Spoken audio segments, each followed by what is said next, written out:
pray to always. In Jesus' name. Amen. Okay. So today wait lang.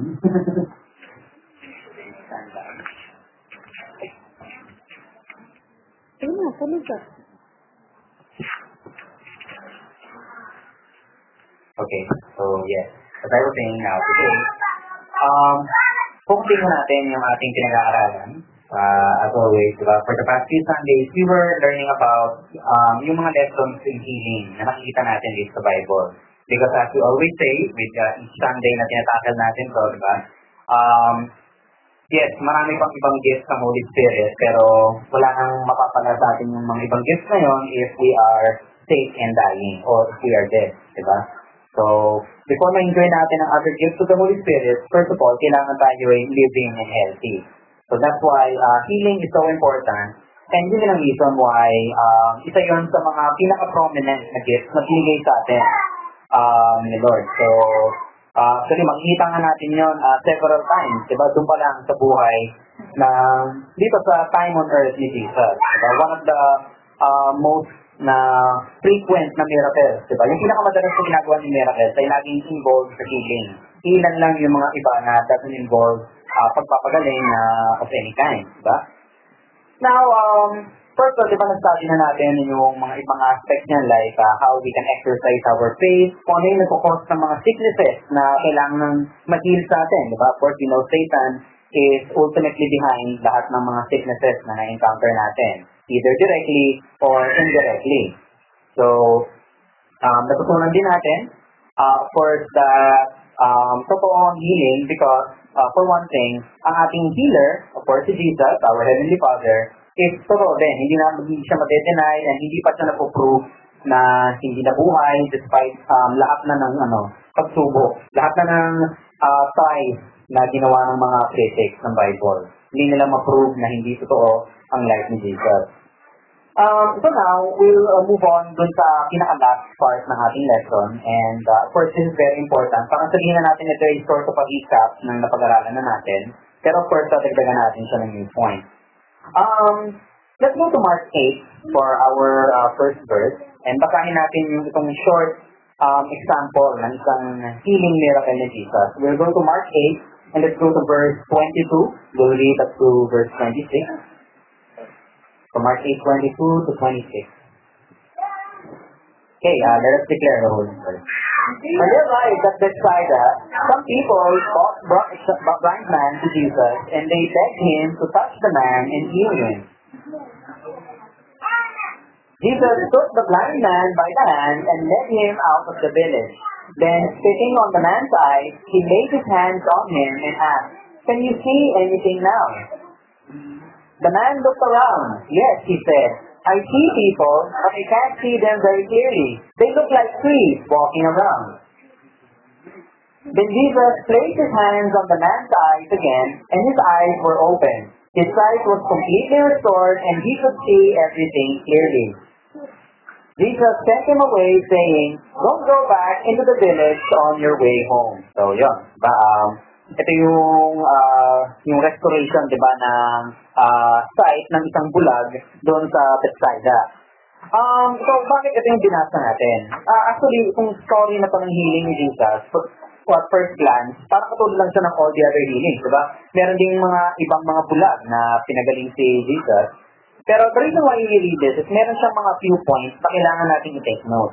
So, unang-una, kapag pinuntahan natin doon yung verse 23, if we go back to verse 23 doon. So, let's go to Mark 8:23. Doon sa first sentence, nakita natin na Jesus took the blind man by the hand and led him out of the village. So, unang-una, diba parang kung hindi natin alam yung context ng story, bakit ginawa ni Jesus yun? Diba? Lahat naman ng healing niya, ginagawa niya on the spot. Diba? Yung healing ng woman na suffering from bleeding.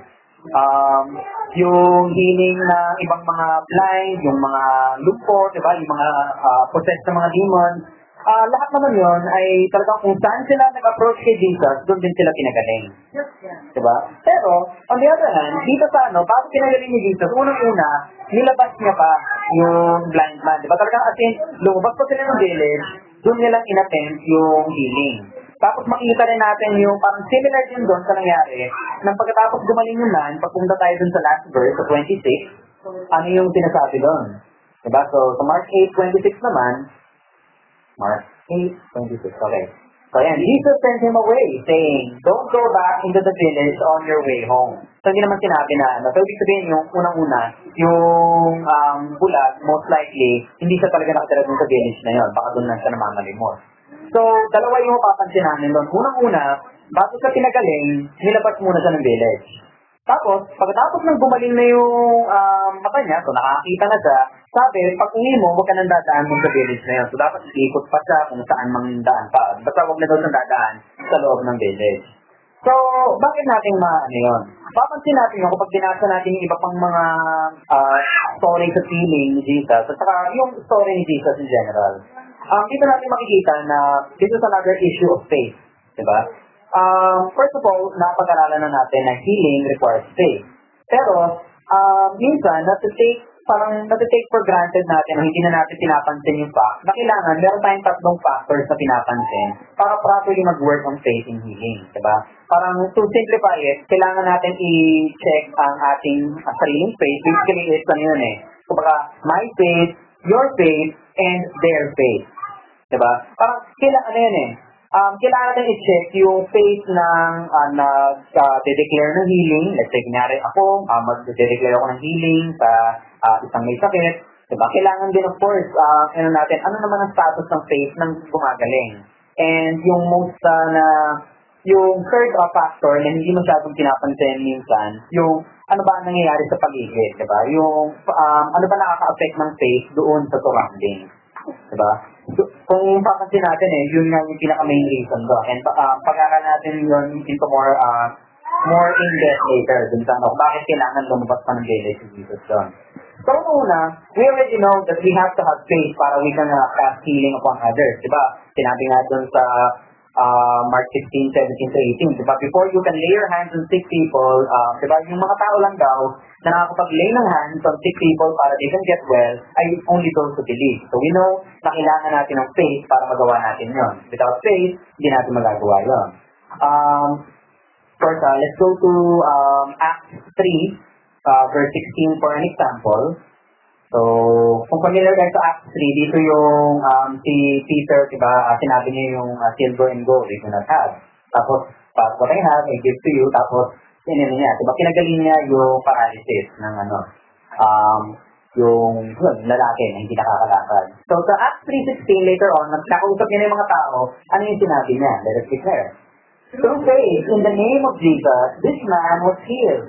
And you know how crippled he was before. Faith in Jesus' name has healed him before your very eyes.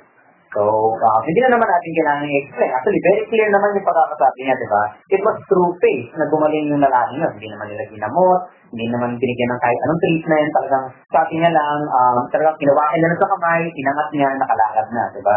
So, it's clearly a miracle. It's a miracle of faith.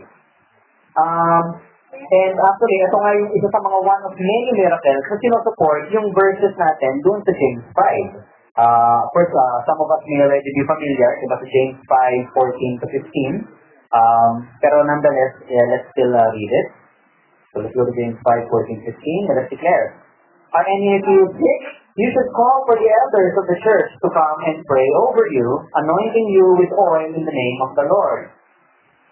Such a prayer offered in faith will heal the sick, and the Lord will make you well. And if you have committed any sin, you will be forgiven. So, ilang beses natin nabasa itong verse na to, both sa lessons about healing and sa other messages din natin. Because, of course, it's true, diba?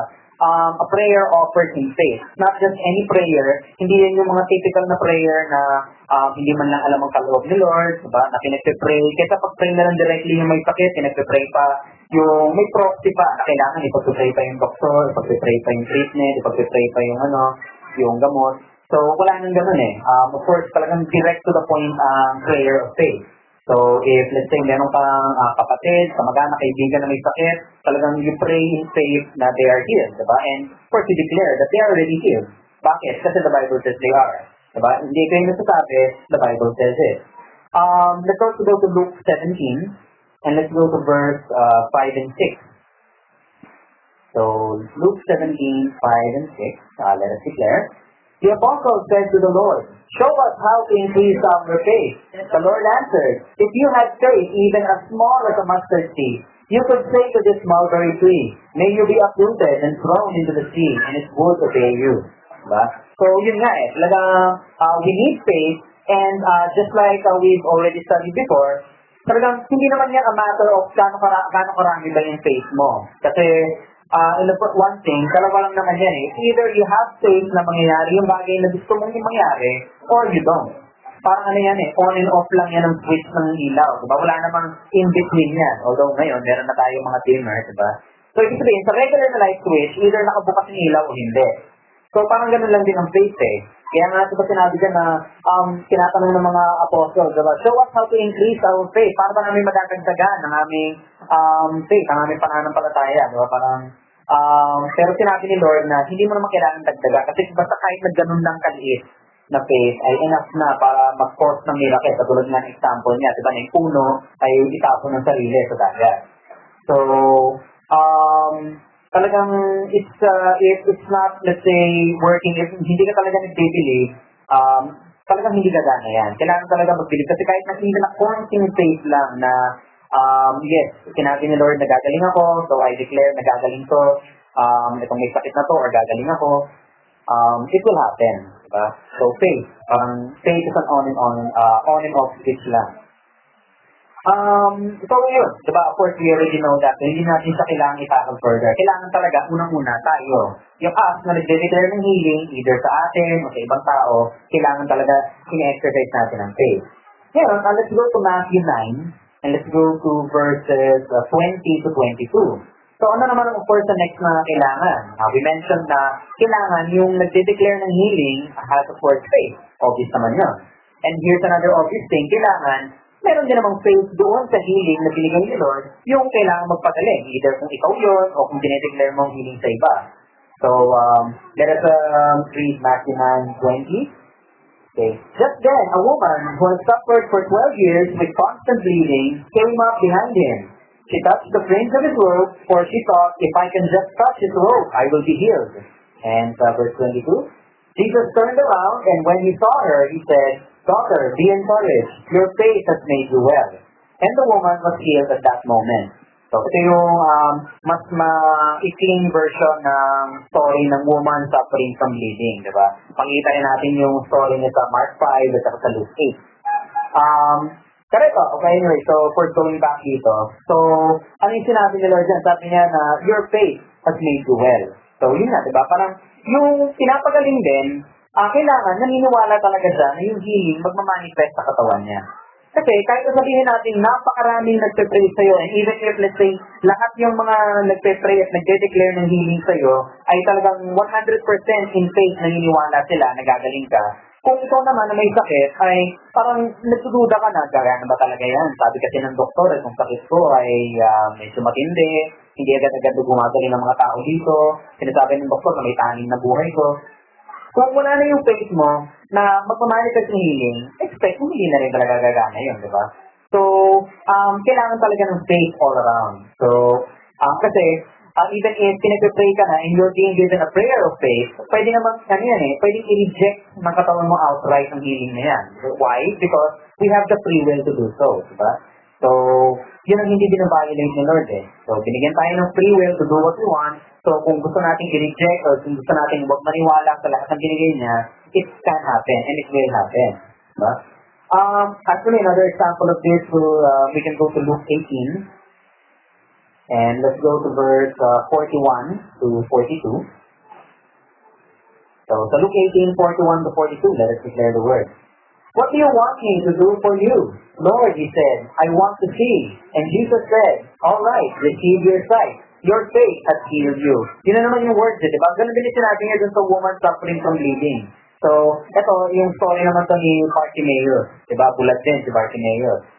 So, sinabi niya, "I want to see." And Jesus said, "All right, receive your sight. Your faith has healed you." Yun na yung same sentence eh. Yung story naman ni Bartimaeus, nandun din sa Book of Mark, sa Mark 10.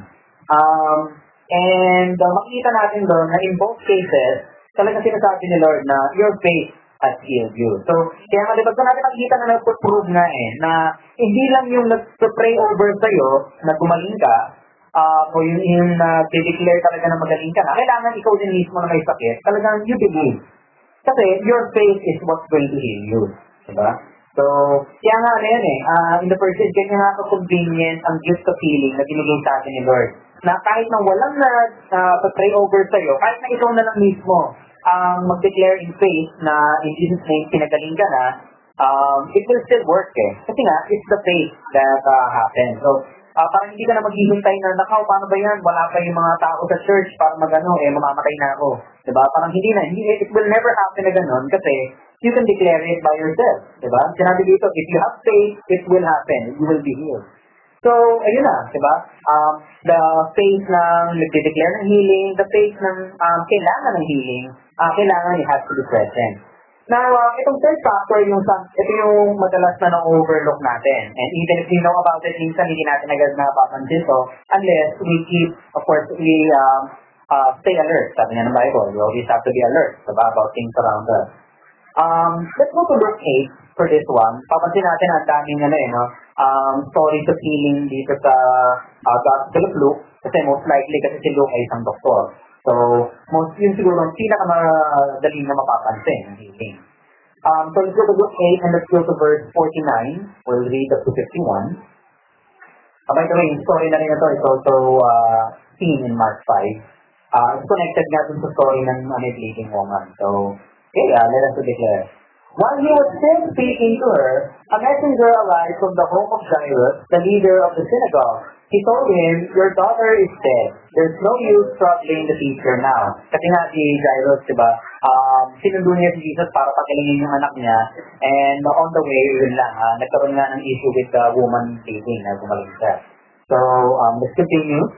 But when Jesus heard what had happened, he said to Jairus, don't be afraid, just have faith, and she will be healed. And let's go to verse 51.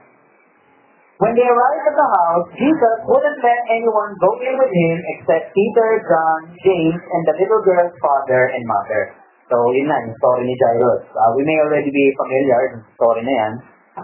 Kasi isang magandang example ng third factor dito. Na papansin natin, di ba, na unang-una, nirefute agad ni Jesus yung statement ng isa sa mga katulong ni Jairus. Diba sinabi, huwag mo nang gumihin yung teacher kasi wala na, patay niya yung anak mo. Sinabi agad ni Jesus, diba, no, just have faith and she will be healed, diba? Tapos pagdating doon sa bahay, wala na silang ibang pinapasok. Sinabi ng story na meron ng mga tao doon sa bahay, pero nonetheless, maraming sumusunod kay Jesus Pero pagdating nila doon, ang pinapasok lang ni Jesus, sinigurado niya na papasok lang siya, si Jairus, of course, yung mga magulang, and yun, si Peter, John, and James.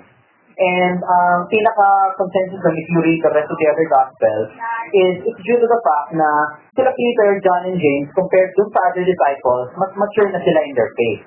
Kaya nga papansin natin na every time merong significant moment, madalas sila yung kasama ni Jesus. Diba? Kasi talagang yung faith nila hindi as madaling na-shake as the others. So, makikita natin dyan, di ba, na hindi kasi bakit nga ganun ang ginawa ni Jesus? Kasi in the first place, anong nangyayari dyan, especially doon sa mga affected, yung mga involved dun sa healing. Like, in this case, si Jairus, di ba, siya yung parent. Madaling na-shake ang faith natin kapag unang-una, hindi tayo as familiar with the gift of healing, which is, of course, nakastate sa Bible. And kapag ayun na, naririnig na natin yung unbelieving statements sa mga nasa paligid natin. I'm sure a lot of times yung sa atin na naka-experience na talagang healing, na talagang yung genuine healing na binibigay ni Jesus. Most likely, nakaka-encounter tayo ng ganyan na kahit na alam na natin na yes, I'm healed and I have faith, I'm healed. Parang nandiyan pa rin yung mga statements sa mga nasa paligid mo and most likely nakaka-affect pa rin yan ng faith nag-waver ang faith natin. Pag nangyari, naririnig natin yung hindi naman ang sakit na yan. Kasi uso yung sakit na yan ngayon.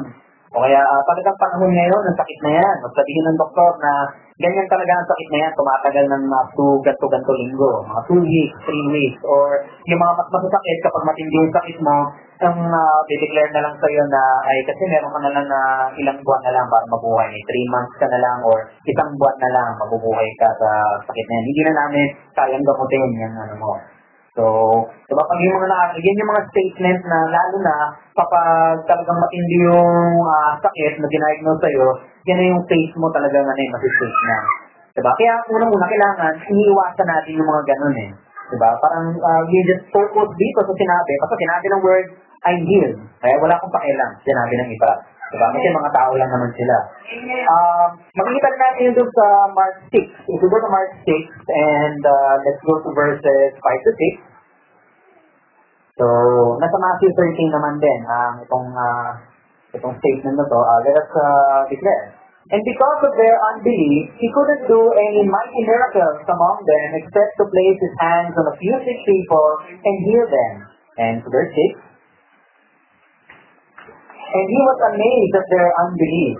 And Jesus went from village to village teaching the people. So, ayun, di ba makita natin, ito yung dito sa Mark 6, ito yung nag-visit si Jesus doon sa hometown niya.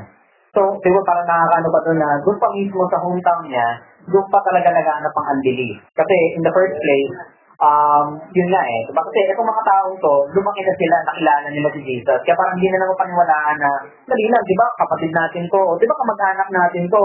Dati, naalala ko pa, bata pa yan, ganito ganyan yan. No? Ngayon, kita mo, nag-preach, at nag-declare ng healing sa iba. So, hindi sila makapaniwala. So, ang madalas kung kailan kilala mo pa, saka mo yung paniwalaan. Diba? So yun nga, diba sinabi na because of their unbelief, he couldn't do any miracles among them except place his hands on a few sick people and heal them. And he was amazed at their unbelief. So yun diba? Papansin natin dito na kahit si Jesus, tandaan natin ito na si Jesus na mismo to ito na ang ating ang Heavenly Father na si Jesus na, ang ating great healer. And yet doon sa hometown niya, talagang yung sa kanyang healing ay na-affect talaga ng unbelief ng mga ibang tao. Hindi naman ibig sabihin dito na powerless si Jesus. Of course, not in the least. Kasi of course, good nga siya. So, hindi yun ang Pero, ito nga yung reason Basically, kung merong unbelief doon sa paligid, hindi kay Jesus yung problem. Most likely, yung problem dito, nagagaling doon sa mga pinapagaling. Kung siyempre, pag naririnig na nila na, parang pinapagaling ka na, hindi naman doktor yan anak ng karpintero yan Diba? So, yung pala yung mga ganong klaseng kwento ang kumakalat doon sa hometown ni Jesus. So, as a result, siyempre si Jesus, full on, ayan yung healing niya. Pero yun nga meron tayong free will to accept ang gifts ng Holy Spirit and that includes healing. So, kung nagpapa-affect na tayo doon sa paligid ng mga sinasabi nila na, hindi naman doktor yung nag-aaral sa akin. Actually, preacher lang naman to dapat doktor ang nagpapagaling sa akin. So, as a result, limited lang yung healing na nagawa ni Jesus. Kaya diba sinabi, he was able to place his hands on a few sick people and heal them. So, merong gumaling So, may difference. Most likely, siyempre, pag kunyari, merong kailangan mangyari na hindi nangyari, hindi natin pwedeng i-blame si God. God is perfect, diba? Ang ating Ama sa Langit ay hindi nagkakamali at hindi siya nagkukulang. So, hindi sa kanya ang problem. So, nasa tao ang problem. So, itong mga tao na gumaling dito, yung few people na gumaling, most likely, sila yung hindi na-shake yung faith nila nasa paligid nila. Pero yun ba, na narinig na yung sinabi ng kapitbahay, ng mga kamag-anak, ng mga kaibigan, wala na. Yung faith nila ay na-shake na, and as a result, hindi nila natanggap ang healing. Kumbaga sila na mismo nag-reject. Hindi nila nireject directly, pero indirectly nire-reject nila. Ganyan talaga ang free will ng tao So, we have to choose to accept tong healing na to. Otherwise, hindi talaga kailangan. And, yun nga, people around us can, of course, affect us, especially kung hindi tayo talaga solid sa ating faith. Diba kaya nga, it's very important na talagang we always dwell dito sa word. We always focus on the word kasi nga, diba sinasabi nga sa Romans 10:17 na this is where our faith comes from, diba? Diba? So, faith comes by hearing, and hearing by the word of God. So, dito talaga nangagaling ang ating faith. So, if we're not dwelling dito sa word, expect na yung faith na sinasabi natin meron tayo, wala yan. Baka nga kahit yung mustard seed signs na faith ay wala. And in that case, madali tayo na-shape ng ano. Tapos, nagre-reklamo tayo kay Lord na, ito lang yung mga tao na ganito yung faith, sila din yung mga most likely na nagre-reklamo kay Lord, Lord, sabi mo, bakit nagpapagaling ka, bakit ako hindi magaling? Wala na, piniling na si Lord. Kasi nga, ang faith nila, mababa. Iisip nila na hindi nangyayari yung healing. Bakit dahil? Diba? Kaya nga, talagang pwede natin tularan yung sinabi ni Paul kay Timothy. Let's go to 2 Timothy. And let's go to 2 Timothy 3. And let's go to verse 1. Let's read up to verse 5. So, 2 Timothy 3, 1 to 5. Okay, let us declare the word. You should know this, Timothy, that in the last days, there will be very difficult times. For people will love only themselves and their money. They will be boastful and proud, talking of God, disobedient to their parents, and ungrateful. They will consider nothing sacred. So last days daw ganito mangyayari. Last days na tayo eh. So yes, nangyayari na yan. But okay, let's continue. They will be unloving and unforgiving. They will slander others and have no self-control. They will be cruel and hate what is good. They will betray their friends, be reckless, be puffed up with pride, and love pleasure rather than God. And in last verse, they will act religious, but they will reject the power that could make them godly. Stay away from people like that. So, napaka-clear, diba? Stay away from people like that. So, lalo na, ito na nga yung ito yung pinaka-nakaka-affect ng healing eh. Itong mga taong to, they act religious but they will reject the power that could make them godly. Sino yung mga taong to? Actually, madalas, ito pa yung mga so-called na sinasabi na Christian sila eh. Sila yung mga Christian, pero ang unang-unang takbo nila lagi, doktor, pag may sakit. Sila yung mga sinasabing Christian sila. Pero every time may sakit, talagang sa kanila, meron silang, let's say, kapatid sa church na may sakit. Sila yung mga unang-una pang magsasabi na, kailangan pumunta ka dito sa doktor na to. Kailangan take mo yung gamot na to. Kailangan magano ka ng treatment na ganito. O kaya, sila pa yung magpapadown sa'yo na, tinti naman na yan. Meron akong isang kamag-anak. Diba? Meron akong isang kamag-anak namatay dyan. Wala na. Okay. Parang kung ano mang pang meron ka ay binasag na nila. Tapos sa tingin pa nila na sila yung mga kaibigan mong Kristiyano. Patay tayo dyan. Diba? So, yun eh. Diba? Parang sinabi talagang direct na direct. Hindi sinabi ni Paul na parang ingat-ingat lang sa mga taong to kapag ginagawa sila. Sinabi talaga dyan, stay away from people like that. So, bakit? Kasi nga, ito nga yung mga tao na kaya i-affect ang faith mo. It can either affect yung faith ng pinapagaling or at times ito kaya din i-affect nito yung faith na nagde-declare ng healing. So, of course, hindi naman laging yun ang case kasi sinasabi nga natin, if you are for solid sa word, expect na hindi ganun kadilis ang faith mo. Diba? Pero nonetheless, whether talagang babad ka na sa word na ang faith mo ay napakalakas o mahina pa ang iyong faith kahit hindi ka masyadong gano'n, talagang ito is still applies. Parang huwag nating anahin yan, diba? So, talagang you stay away from them and of course, you stay away from dun sa mga negative words nila. If it's not biblical, huwag mo nang pansinin yan. Diba? Kung pwede nga natin tularan din yung sinabi naman dun sa Proverbs. So, balik naman tayo kay Solomon. Let's go to Proverbs 22:10. Itong proverb na to, it applies to a different sort of issue. Pero, it actually applies. So, Proverbs 22:10, let us declare, throw out the mocker and fighting goes too. Quarrels and insults will disappear. Diba? Parang sinabi dyan na kapag kunyari may gulo, diba? Alisin mo doon sa picture, yung nagsisimula ng gulo, mawawala na yung gulo na yun. Well, actually, pretty obvious naman yun, diba? So, ganun din eh, diba? Tingnan mo, kunyari, dito sa issue of healing, nasa paligid mo, nandyan yung mga people na wala namang sila nga yung people dwelling in unbelief. Sila yung mga hindi maniwala dun sa healing or sinasabi nila Christian sila pero wala. Yung mga gift of healing, hindi nila ma-experience kasi they don't believe in it. Diba? Ano sinabi dyan? Diba? Yun, diba? Kapag plastic na Christian, tututusin eh. Yun? Isang oxymoron, contradicting statement. So, yun nga, diba? Sinabi dyan, you throw out them. Tanggalin mo na sila out of the picture. Huwag kang makisama sa kanila, huwag kang makinig sa kanila. And of course, wala na. Pag wala na sila sa picture, wala na rin yung problem. Diba? Yung problem dito is, something is affecting your faith. Tanggalin mo, yung nag-a-affect ng faith, and naturally, wala na yung problem. Parang actually, pretty obvious na tutusin mo eh, diba? Common sense nga naman ito naman. Talagang yun ang common sense inspired by God. Let's also go to Matthew 11 for one example. Ano ba yung masasabi natin about itong clashing people na to? Let's go to Matthew 11 and let's go to, let's read verse 20. Let's read up to verse 24. Matthew 11:20 to 24. Let us read. Then Jesus began to denounce the towns where he had done so many of his miracles because they hadn't repented of their sins and turned to God. So, okay, let's continue.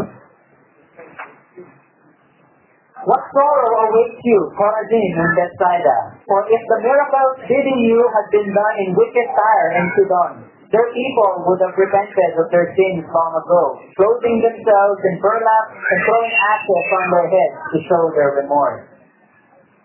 Okay, let's go to verse 22. I tell you, Tyre and Sidon will be better off on Judgment Day than you. And then, 23.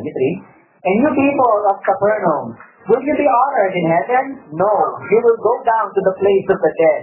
For if the miracles I did for you had been done in wicked Sodom, it would still be here today. I tell you, even Sodom will be better off on Judgment Day than you. Let's stop na there. So, yun, di ba? Dito, pinimension ni Jesus, diba? Si Jesus na nagde-declare dito, na ano yung mangyayari doon sa mga places na nag-perform sa ng miracles pero talagang laganap pa rin yung unbelief. Yung nakita na nila yung mga miracles and just like we mentioned before, diba, pinaka-prevalent na miracles na ginawa ni Jesus ay yung healing miracle. Minsan lang yung iba eh. So, pero nonetheless, itong mga lugar na to, yan, yung Capernaum, yung Chorazin, Bethsaida, yan yung mga lugar na nakita nila yung miracles, hindi pa rin nila maano yung belief nila. Talagang yung faith nila ay wala. Parang a lot of them, hindi pa rin talaga naniniwala, outright nire-reject yung message niya.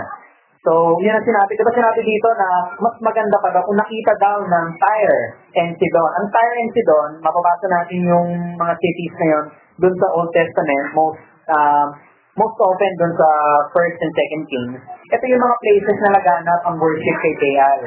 So talaga mga idolaters sila. Pero sinabi ni Jesus na kung itong mga miracles na to, nakita lang ng mga nasa Tyre and Sidon, most likely, nagsisi na sila lahat at nag-turn na sila in faith to God. Iniwanan na nila mga idols nila. So sinabi din dyan na kung yung mga miracles na to na witness lang ng Sodom, alam naman natin ng Sodom and Gomorrah, di ba? So dahil sa kanilang perverseness ay sinira ang city ni Lord. So, di ba, kung nakita lang daw ng Sodom to, most likely ay, ayan, di ba sinabi nila na so, di ba, hanggang ngayon, nag-exist pa. Ibig sabihin, tumino yung mga tao, di ba? So, sinabi dyan na sa last verse, I tell you, even Sodom will be better off on Judgment Day than you. Ano yung message na mag-pick up natin dito sa sinabi ni Jesus, di ba? Sinasabi dito ni Jesus na mas matindi ang magiging judgment sa mga lugar na kung saan ang mga simbahan ay on every corner. Kasi meron talaga mga lugar sa mundo, alam naman natin yon na gusto-gusto nilang maging i-practice ang Christianity. Gusto nila i-practice ang faith nila sa ating Diyos and yet hindi nila magawa kasi talagang oppressed sila, pinethreaten sila with death or persecution. Pero meron din naman mga lugar katulad ng Pilipinas na merong simbahan sa bawat sulok, diba? On every corner, parang hindi ka lalayo, may simbahan na naman na whatever denomination yan is a Christian church. Tapos ito yung Pilipinas din, ang napaka-accessible ang Bible. Diba? Every bookstore, wala kang makikita ng bookstore dito na pinagpapawal ang pagbebenta ng Bible. Wala pa ako nakita, please. Diba? Kanyari tayo, maglakad lang tayo dyan sa SM, meron na nagbebenta ng Bible. Meron mga church na nagpapamigay ng Bible for free, diba? Itong mga lugar na to na napaka-open na, napaka-free na we can freely experience the Word of God. And yet, ito pa yung mga tao, dito pa nakatira mga Christians daw, diba? Mga Christians na hindi man lang ma-exercise ang faith nila pagdating sa healing. Sila pa yung naninira ng faith ng iba. Yan yung mga lugar daw na mas matindi pa ang judgment. Mas matindi pa. Kasi, diba, parang ayan parang i-spoon-feed na sa'yo ang Word of God. Diba? Kaysa, hindi ka na magpapakahirap, nasusubuan ka na, ikaw pa ang maayaw. Diba? And bakit nila inaayaw yan? Hindi naman nila inaayawan directly, pero indirectly they're doing it. Why? Kasi they don't know the Word. It is our responsibility to know the Word. Diba? Paano ka magiging Christian kung hindi mo nga alam ang Word? Because of course the Word is Christ Himself. Diba? So yun nga, it's the living Word. Diba? So the Word is God. So kailangan natin alam yung Word. So para unang-una, we can declare healing, we can accept healing, and hindi tayo na-affect. Yung faith natin ay strong against doon sa unbelief na nasa paligid natin. Yun yung yung pangatlong factor na yun yung both yung pinaka-panggulo And at times, siguro sa ating mga nang-experience ng healing, ito yung mga pinaka-nakakainis eh. Diba? Parang, kumbaga sabihin natin na ayan na eh, parang may faith na yung tao, let's say, medyo mahina yung faith, pero nagsa-start na siyang maniwala na, oo nga, sinabi ng Bible na yung nag-heal. Biglang dumating yung kaibigan niya na, nakaw, nagpatingin ka na ba, tinake mo na ba yung gamot mo? Pumunta ka na ba sa doktor? Ay, na tayo. Diba? Wala na, hindi yung faith niya, ano? Diba? Parang hindi ma-realize sa mga doktor na kapag nagbigay sila ng taning, kung meron bang hope pa yung tao na yun gumaling, ay wala na, baka mamatay na yun sa depression. Nakakatotoo yung sinasabi nila. Diba? So, parang it's very pitiful, and sinabi nga ni Paul, it's happening in the last day. So, isa na naman patunay na we really are in the last day. We don't know kung how last, pero talagang pretty last na siya. Diba? Hindi lang natin how last pa siya bago dumating na yung pinaka-last. So, of course, as always, since this is an issue of faith, let's always take to heart yung sinasabi sa Hebrews 11 about faith. Let's go to Hebrews 11 verse 6. And, let us declare the word. And it is impossible to please God without faith. Anyone who wants to come to Him must believe that God exists and that He rewards those who sincerely seek Him. Ayun nga eh. Yung pinaka-keyword natin dyan for this message is yung sincerely seek Him, diba? So, can you really call yourself a Christian kung ikaw pa ang nagiging cause ng unbelief dito sa mga fellow Christians mo, diba? Yan ba matatawag natin na sincerely seeking ang ating Panginoon, diba? Hindi natin matatawag na sincerely seeking yan, and therefore, hindi yan exercise of faith. Tandaan natin na if you, without faith, hindi mo pwedeng tawagin ang sarili mong Christian. So, either faith in the healing, or yung faith na pinapakita mo sa ibang tao din, diba? Parang nonetheless, faith, if hindi mo mapakita yung faith na yan, how can you call yourself a Christian, diba? So, ang solution lang dyan is let's always dwell on the Word, kasi nga, this is where our faith comes from, and we can, of course, pag ginawa natin yun, hindi mamamatay ang ating faith. So we can declare healing on others, we can declare healing on ourselves, and most of all, hindi tayo maapektuhan ng mga sinasabi na nasa paligid natin, di ba? Parang tandaan natin na kung ano man ang sabihin nila, kung ano man ang status nila sa buhay, kung they're Christians, unbelievers, or whatnot, tandaan natin na tao lang yan. Pero what does the Bible say, di ba? Diba? Yun lang naman ang nagmamatter dyan eh. Diba? Ang Bible lang is the only truth in this world. Amen. So, wala na tayong makikitang truth dito. Ang so-called na truth, tandaan natin na sa mundo natin, ang truth ay nagpabago-bago according sa tao. Pero sa Bible, isa lang ang standard ng truth. Amen. So, what the Bible says, we follow it. If we say we're healed. Huwag na tayo makinig sa iba. Parang, what do they know, diba? So, yes. Definitely, diba? We are all healed. So, let us pray. Father in heaven, we thank you for the gift of healing that you have provided to all of us. We thank you, Father, that unlike the healing that we can receive from for the human method, your healing was given to us even before we were born. So we thank you, Father, for we know that the healing was present for several hundred years ago, and it is still present today. We thank you, Father, for the healing that we can receive. And the only way that we can receive it is through faith. So we thank you also for the living word that gives us the faith in order for us to receive the healing into our physical bodies. Father, for those of us who have not yet experienced your healing, who have not yet experienced all of the gifts of the Holy Spirit because they have not yet received you completely into their lives as their Lord and Savior, we